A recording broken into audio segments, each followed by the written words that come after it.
horizon is completely flat as far up as we go. All amateur rockets and all amateur balloons sent up over 20 miles, as high as they can go, the horizon is flat all the way around, and it rises to the camera all the way up. It rises to the level of the camera. Now, this is totally impossible on a ball. No matter how big the ball was, as you rise up, you have to look down to see the curvature, look down to see the horizon. But what actually happens if you go up in a hot air balloon, the horizon rises right on up with you, the whole way up. Just keeps on coming up at eye level as high as you're going to go. That's just impossible on a ball. If you think about it, if you're on a ball and you're in a hot air balloon or an airplane, you should not be able to see out your window, straight out your window, the horizon. You should have to look down, further and further down, the higher you ascend to be able to see that horizon. But you'll never look down to the horizon on the Earth. It will always rise up to your level. So that's the horizon proof. There's many other proofs we can get into if you'd like to. Yeah, I don't quite frankly have an answer for that one. I hadn't thought about that, the idea of being in a hot air balloon and having to look down, but being able to look straight ahead and see the horizon. Interesting. However, let me ask you about what has been regarded as one of the strangest objects in the heavens, and that is the moon. And it's strange for a lot of reasons, but I bring up the moon now because the idea that if the Earth is, in fact, a sphere and it's rotating, that would account for this oval shadow that it produces each and every lunar eclipse. Does that not prove, this oval shadow that can be seen on the moon, each and every lunar eclipse, does that not prove, Eric, that the Earth is not only round but spherical? Well, this is one of those proofs in quotations that I was telling you about.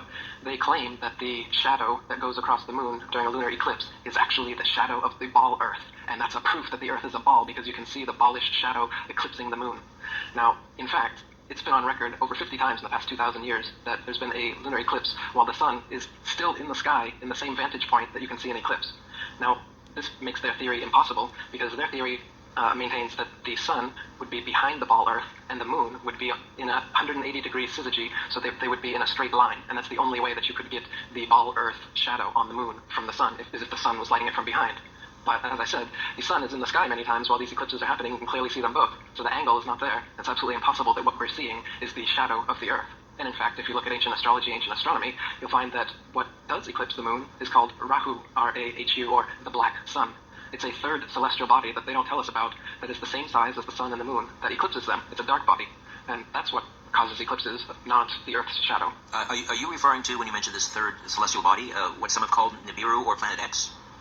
Interesting. I haven't thought of that idea, whether they go together at all. I haven't looked too deeply into the Planet X Nibiru thing because it's all based on this spinning ball Earth cosmology, and it just seems like, Zachariah Sitchin, his Masonic work on it, all puts me off the wrong way. It looks like more NASA-style science fiction. So okay. I haven't looked too much into the Planet X Nibiru thing, but I suppose very well could be some sort of crossover in the mythologies.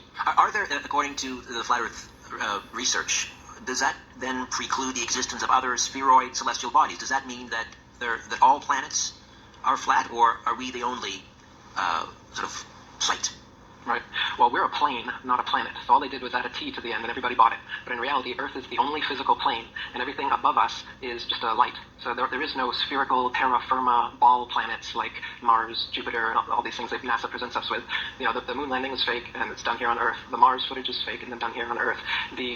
All the CGI images you've ever seen of all these planets, you'll notice that there is no actual footage. Type in real planet footage or something along those lines in YouTube, and you'll not find a single real video of a planet. And when you look at planets through amateur telescopes, they just look like flat, circular disks of light, just like stars. And